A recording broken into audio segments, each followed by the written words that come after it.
नमस्कार प्यारे विद्यार्थियों, स्वागत है आपका श्रीनाथ क्लासेस के ऑनलाइन डिजिटल प्लेटफॉर्म पे। तो प्यारे विद्यार्थियों, आज जो श्रीनाथ क्लासेस में जो आपको जो पहला जो टॉपिक रहेगा वह रहेगा भूगोल का। और भूगोल में आज हम बात करेंगे सौरमंडल के बारे में। भूगोल में जो आज का हमारा टॉपिक रहेगा वह रहेगा सौरमंडल। देखिए, यदि अपने सौरमंडल की बात करें तो सौरमंडल के अंदर सूर्य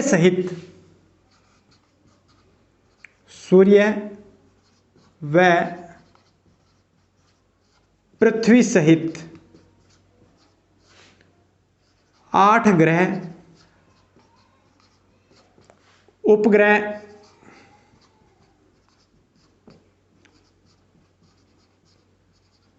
व क्षुद्र ग्रह इत्यादि को क्या किया जाता है, इसमें शामिल किया जाता है।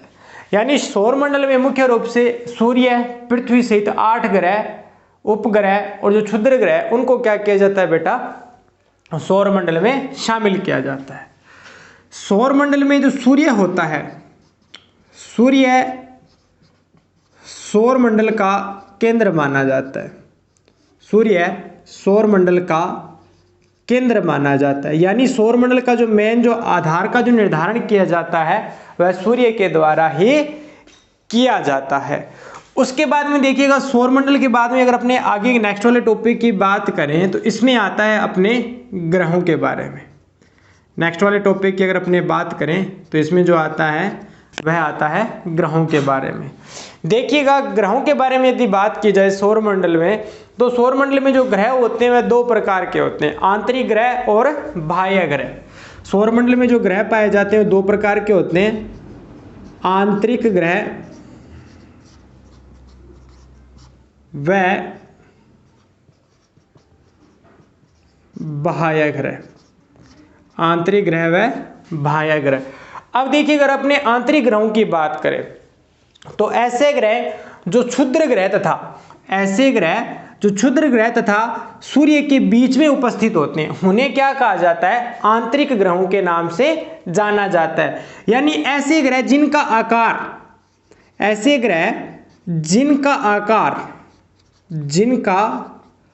आकार तो क्या होता है, छोटा होता है, आकार छोटा और घनत्व क्या होता है, बड़ा होता है। यानी आकार छोटा और घनत्व बड़ा होता है, या घनत्व क्या रहता है उनका ज्यादा रहता है, उन्हें क्या कहा जाता है, आंतरिक ग्रह के नाम से जाना जाता है। उसके बाद में बात आती है बाह्य ग्रह। भी ऐसे ग्रह जिनका आकार बड़ा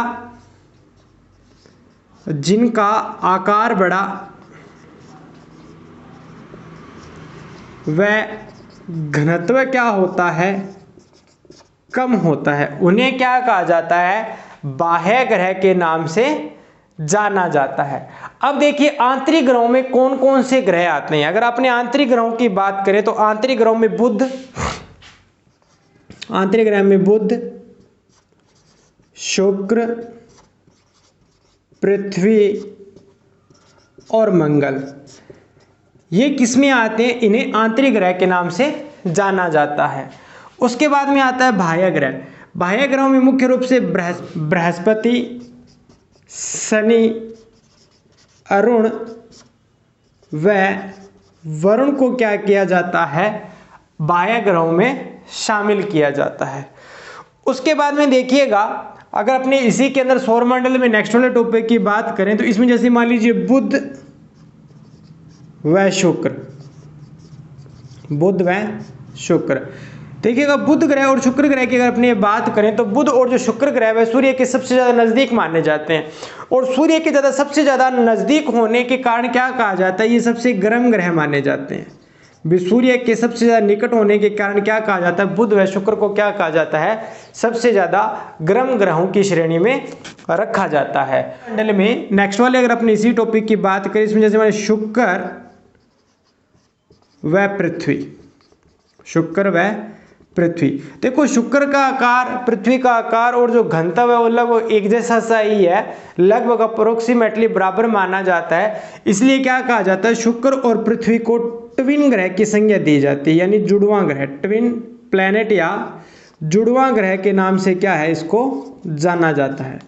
जुड़वा ग्रह के नाम से क्या किया जाता है, इनको जाना जाता है। उसके बाद में देखिएगा अपने बात करते हैं मंगल ग्रह की। मंगल ग्रह, देखो जो मंगल ग्रह इसको क्या कहा जाता है, लाल ग्रह की श्रेणी में रखा जाता है। लाल ग्रह, लाल ग्रह भी मंगल को क्या कहा जाता है, लाल ग्रह के नाम से जाना जाता है। उसके बाद में देखिएगा अपने शुक्र की कुछ इंपॉर्टेंट बातों की बात करें तो जो शुक्र ग्रह है, शुक्र ग्रह, देखो शुक्र ग्रह की बात करें तो शुक्र ग्रह को भोर का तारा भी कहा जाता है। भोर का तारा, सुबह का तारा और शाम के तारे के नाम से क्या होता है, इसको जाना जाता है। शाम का तारा व भोर का तारा किसे कहा जाता है, तो शुक्र ग्रह को कहा जाता है। उस बुध और जो शुक्र ग्रह है, इन दोनों ग्रहों का कोई भी उपग्रह नहीं है। कोई भी उपग्रह नहीं है। यानी जितने भी हमारे जो 8 ग्रह हैं, 8 ग्रह में जितने भी ग्रह हैं उनके कुछ न कुछ उपग्रह हैं, जैसे पृथ्वी का चंद्रमा है, ठीक है। उसी प्रकार क्या होता है, बुध और शुक्र का कोई ग्रह नहीं और सबसे ज्यादा गर्म माने जाते हैं, ठीक है। बुध सबसे ज्यादा गर्म माना जाता है, उसके बाद सबसे ज्यादा गर्म शुक्र माना जाता है। उसके बाद मंगल ग्रह को लाल ग्रह की संज्ञा दी गई है। शुक्र को क्या कहा जाता है, भोर का तारा व शाम के तारे के नाम से इसको जाना जाता है। उसके बाद देखिएगा जो शनि है, जो शनि है, शनि के 22 उपग्रह माने जाते हैं। शनि जो ग्रह है उसके 22 उपग्रह हैं, शनि के 22 उपग्रह हैं। तथा बृहस्पति के 16, बृहस्पति के 16 उपग्रह तथा अरुण के 12 उपग्रह माने जाते हैं। अरुण के 12 क्या माने जाते हैं बेटा, उपग्रह माने जाते हैं। उसके बाद में देखिएगा अपनी बात करते हैं फोबोस व डिमोस। फोबोस व डिमोस, फोबोस और जो डिमोस है ये क्या माने जाते हैं, ये मंगल ग्रह के 2 उपग्रह माने जाते हैं। मंगल ग्रह के उपग्रह, मंगल ग्रह के दो उपग्रह, उनका क्या नाम है, उनका नाम है फोबोस और डिमोस। क्या है, मंगल ग्रह के 2 उपग्रह माने जाते हैं। अब देखिएगा इनमें एक बात और महत्वपूर्ण आती है सौर मंडल में, इसमें देखिएगा शुक्र व जो है, शुक्र व अरुण, ये 2 ग्रह ऐसे हैं जो क्लॉकवाइज घूमते हैं, यानी घड़ी की दिशा के समान, घड़ी की दिशा के अनुरूप।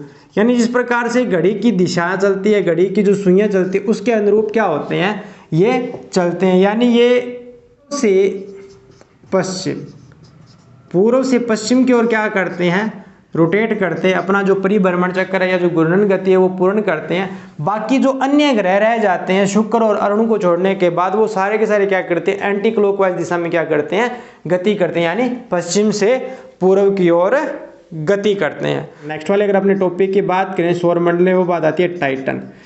टाइटन क्या माना जाता है, शनि का सबसे बड़ा उपग्रह माना जाता है। शनि का सबसे बड़ा उपग्रह, तो शनि का सबसे बड़ा उपग्रह कौन सा माना जाता है, टाइटन माना जाता है। उसके बाद में देखिएगा टाइटन के बाद में जो फोबे है, फोबे, टाइटन के बाद में बात आती है फोबे की। जो फोबे है वह शनि का सबसे छोटा उपग्रह है। शनि का सबसे छोटा उपग्रह क्या है, माना जाता है। देखो अगर सिंपल सी बात है, यदि आपको नाम आ जाए एग्जाम में, अगर ये पूछा जाए फोबोस किसका उपग्रह, अगर पीछे सह लग गया, ठीक है, ओ की मात्रा लगा के सह लग गया तो ये मंगल का उपग्रह। यदि फोबे पूछ लिया, सिंपल सी अगर बात की जाए फोबे, तो फोबे किसका माना जाता है, शनि का सबसे छोटा उपग्रह माना जाता है। और फोबोस किसका माना जाता है, मंगल ग्रह का उपग्रह माना जाता है। देखिएगा प्रोक्सिमा, प्रोक्सिमा, प्रोक्सिमा, देखो प्रोक्सिमा की बात करें, सूर्य के बाद पृथ्वी का सबसे निकटतम तारा कौन सा माना जाता है, तो वह माना जाता है प्रोक्सिमा। जो क्या माना जाता है, सूर्य के बाद पृथ्वी के सबसे नजदीक का तारा माना जाता है। अगर अपने टॉपिक की बात करें सौरमंडल में, वह आता है आकाशीय पिंड। आकाशीय पिंड की अगर अपनी बात करें, इसमें जो आता है वो आता है आकाशगंगा। देखिएगा आकाशगंगा क्या होते हैं, देखो तारों का एक विशाल पुंज होता है, इसमें क्या होता है 10,000 मिलियन से ज़्यादा क्या है आकाशगंगाओं की पहचान हो चुकी है। और प्रत्येक जो आकाशगंगा जो होती है उसमें 1,00,000 मिलियन से ज़्यादा क्या होता है तारों का समूह होता है। इसके अलावा जैसे मान लीजिए धूल के कण है, गैस है इत्यादि भी क्या होती है इस आकाशगंगा के अंदर पाई जाती है। पृथ्वी की अगर अपने बात करें तो जो पृथ्वी जो है वह ऐरावत पथ यानी मिल्की वे नामक की जो आकाशगंगा है उसका क्या है यह एक भाग मानी जाती है। इसके अलावा देखिएगा लघु मैगलेनिक मेघ, लघु मैगलेनिक मेघ, लघु मैगलेनिक मेघ, वृहद मैगलेनिक मेघ, लघु मैगलेनिक मेघ, वृहद मैगलेनिक मेघ, ड्रेकोसिस्टम, ड्रेकोसिस्टम, ड्रेकोसिस्टम, लघु मैगलेनिक मेघ, वृहद मैगलेनिक मेघ, ड्रेकोसिस्टम, स्कल्प्टर क्या मानी जाती हैं प्रमुख आकाश गंगाएं मानी जाती हैं। उसके बाद में देखिएगा आकाशीय पिंडों में नेक्स्ट वाला जो आता है वह आता है निहारिका। नेक्स्ट वाला जो आता है वह आता है निहारिका। निहारिका को नेबुला भी कहा जाता है, नेबुला। निहारिका जो है इसको नेबुला के नाम से भी जाना जाता है। देखिएगा अत्यंत प्रकाशमान पिंड, अत्यंत प्रकाशमान पिंड, अत्यंत प्रकाशमान पिंड जिसमें क्या होता है धूल के कण व गैसें पाई जाती है उसे क्या कहा जाता है निहारिका कहा जाता है। देखो सिंपल सी बात है भी निहारिका क्या होती है जिसके अंदर धूल के कण हो, गैस के कण हो, इन सम्मिलित रूप से जब ये मिक्सअप हो जाते हैं इनके सम्मिलित रूप को क्या कहा जाता है निहारिका कहा जाता है। और निहारिका की अगर आप में आगे नेक्स्ट वाले टॉपिक की बात करें जैसे मान लीजिए ओरियन निहारिका, जैसे मान लीजिए अगर एग्जाम्पल की बात करें तो जैसे ओरियन निहारिका, जो ओरियन निहारिका है वह ऐरावत पथ का, ओरियन निहारिका ऐरावत पथ का क्या मानी जाती है एक भाग मानी जाती है। फिर ऐरावत पथ जो आकाश गंगा है उसका भाग क्या माना जाता है ओरियन निहारिका मानी जाती है। यानी सबसे बड़ी क्या होती है ब्रह्मांड में आकाश गंगा होती है, उसी आकाश गंगा में क्या होती है निहारिका पाई जाती है। और निहारिका क्या होती है अत्यंत प्रकाशमान पिंड होता है जो धूल व गैस के कणों से सम्मिलित रूप से बना हुआ होता है। और जो ओरियन निहारिका है वह ऐरावत पथ यानी मिल्की वे आकाश गंगा का क्या माना जाता है एक भाग माना जाता है। उसके बाद देखिएगा नेक्स्ट वाला जो पार्ट आता है वह आता है कवेसर। नेक्स्ट वाला जो पार्ट आता है वह आता है कवेसर। देखिए अगर अपने कवेसर की बात करें तो कवेसर क्या होते हैं एक चमकीले आकाशीय चमकीले पिंड होते हैं। आकाशीय चमकीले पिंड को क्या कहा जाता है कवेसर के नाम से जाना जाता है। और ब्रह्मांड में जो चमकीले पिंड थे इनकी जो खोज शुरू की गई थी वह शुरू की गई थी 1962 के अंदर। 1962 के अंदर क्या किया गया था जो चमकीले जो पिंड थे उनकी खोज की गई थी।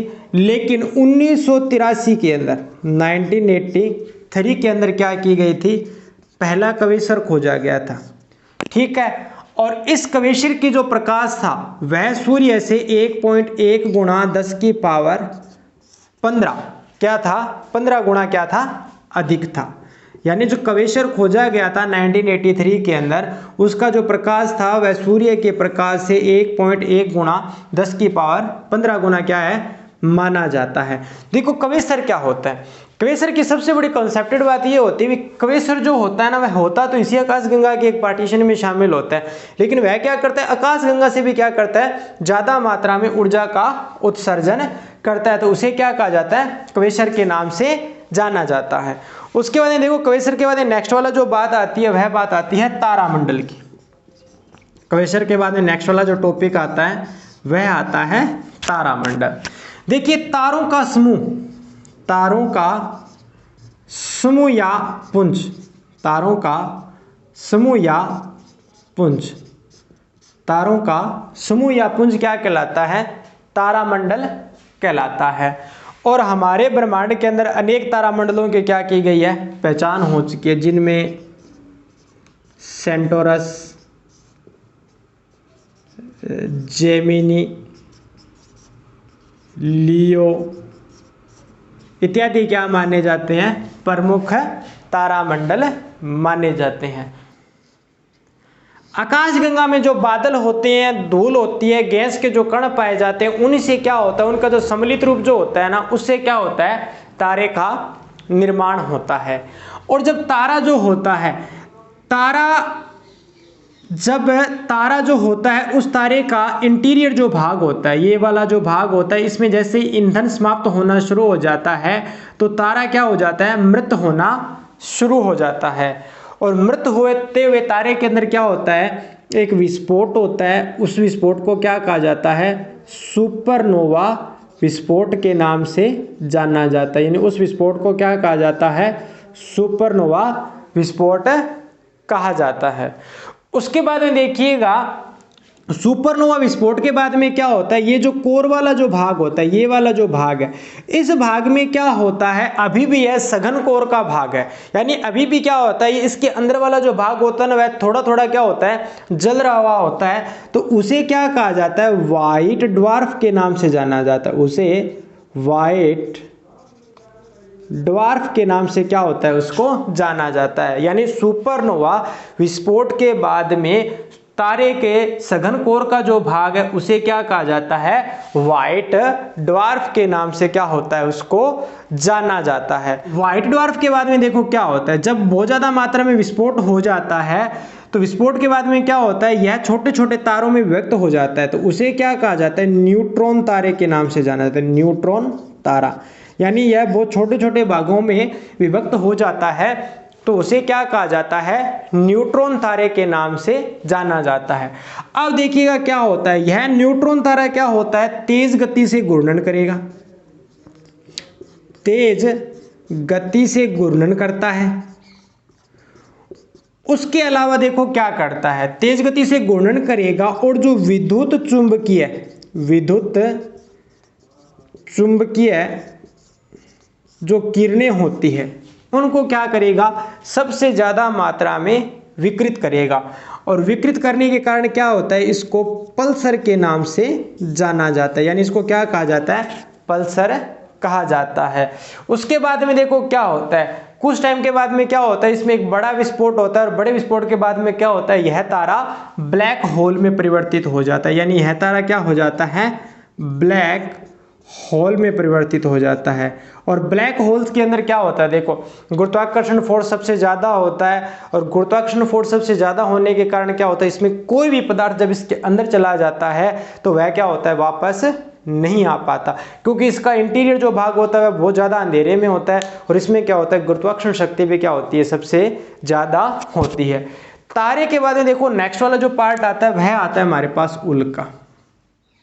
नेक्स्ट वाला जो पार्ट आता है सौरमंडल में, वह बात आती है उल्का के बारे में। देखिएगा, बृहस्पति और जो मंगल जो ग्रह है, बृहस्पति और जो मंगल ग्रह हैं, इनके बीच में क्या होता है? देखो, बृहस्पति और जो मंगल ग्रह हैं, इनके बीच में क्या होता है? क्षुद्र ग्रह पाए जाते हैं। अब देखो, इन क्षुद्र ग्रहों से क्या होता है? छोटे छोटे ठोस जो आकाशीय पिंड होते हैं, वो भी क्या होते हैं? इसी भागों में पाए जाते हैं। और जब क्या होता है? जो ठोस आकाशीय जब पिंड होते हैं, ठोस आकाशीय पिंड। अब देखो, जो ठोस आकाशीय जो पिंड होता है, सपोज कीजिए ये हमारी पृथ्वी है और ये पृथ्वी का वायुमंडल है। तो कोई भी ठोस आकाशीय पिंड वो क्या करता है? जैसे ही पृथ्वी के वायुमंडल में प्रवेश करता है तो क्या होता है? जलना शुरू कर देता है। उसे ही क्या कहा जाता है? उल्का के नाम से जाना जाता है। उल्का जो होती है, इसके अंदर निकिल प्लस लोहा, इन दोनों की क्या होती है? मात्रा सबसे ज़्यादा होती है। तो ये क्या होते हैं? हमारे लिए वैसे खनिजों के भंडार के रूप में क्या हो जाते हैं, इनको संरक्षित भी कर लिया जाता है। यानी साधारण सी बात क्या होती है, बृहस्पति और जो मंगल ग्रह जो है इनके बीच में क्या होता है, क्षुद्र ग्रहों की पेटी होती है, और इन्हीं के बीच में क्या होते हैं, बहुत सारे छोटे आकाशीय पिंड जो होते हैं, ठोस आकाशीय पिंड वो पाए जाते हैं। तो कभी कभी क्या होता है, जो पृथ्वी का जो गुरुत्वाकर्षण बल है तो उसके कारण क्या होता है, पृथ्वी के वायुमंडल के संपर्क में आ जाते हैं, और वायुमंडल के संपर्क में आने से कारण क्या होता है, ये जलना शुरू कर देते हैं, और जैसे ही जलना शुरू करेंगे, ठीक है, तो उसे क्या कहा जाएगा, उल्का के नाम से जाना जाता है। उसके बाद में नेक्स्ट वाली जो बात आती है उल्का के बाद में, वो बात आती है क्षुद्र ग्रह। अभी जैसे मान लीजिए मैंने आपको अभी बताया अभी क्षुद्र ग्रह क्या होता है। देखो बृहस्पति और जो मंगल ग्रह इनके बीच में पाए जाने वाले जो ठोस आकाशीय पिंड जो होते हैं उनको क्या कहा जाता है, क्षुद्र ग्रहों के नाम से जाना जाता है। और वर्तमान में लगभग 45,000 से ज़्यादा, लगभग 45,000 से ज़्यादा क्या की जा सकती है, क्षुद्र ग्रहों की पहचान की जा चुकी है। अब देखिए क्षुद्र ग्रहों के बारे में एक बड़ा सा कॉन्सेप्ट ये आता है कि फोर वेस्टा नाम का जो क्षुद्र ग्रह है, फोर वेस्टा नाम का जो क्षुद्र ग्रह है, उस क्षुद्र ग्रह को हम क्या कर सकते हैं, नंगी आंखों से देख सकते हैं। नंगी आंखों से दिखाई देने वाला क्षुद्र ग्रह कौन सा है, तो फोर वेस्टा है, जो क्या माना जाता है, नंगी आंखों से देखा जा सकता है। उसके बाद में नेक्स्ट वाली जो बात आती है वह बात आती है हमारे पास धूमकेतु। देखिएगा धूमकेतु जो होता है इसका निर्माण क्या होता है, गैस, बादल, बर्फ और जो धूल के जो कण होते हैं उनसे क्या होता है, धूमकेतु का निर्माण होता है।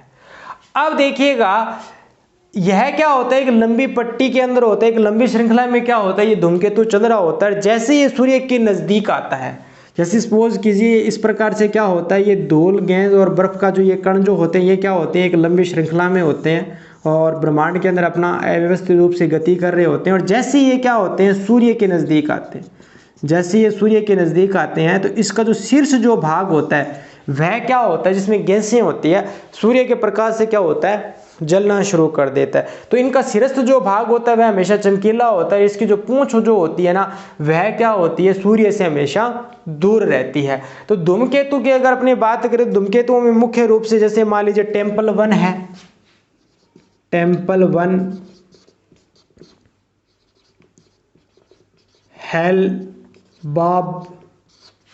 हेलबाब, हेली क्या माने जाते हैं, प्रमुख धूमकेतु माने जाते हैं। और हेली नाम का जो धूमकेतु है यह प्रत्येक 76 वर्ष के बाद में क्या होता है, पृथ्वी पर हमें दिखाई देता है।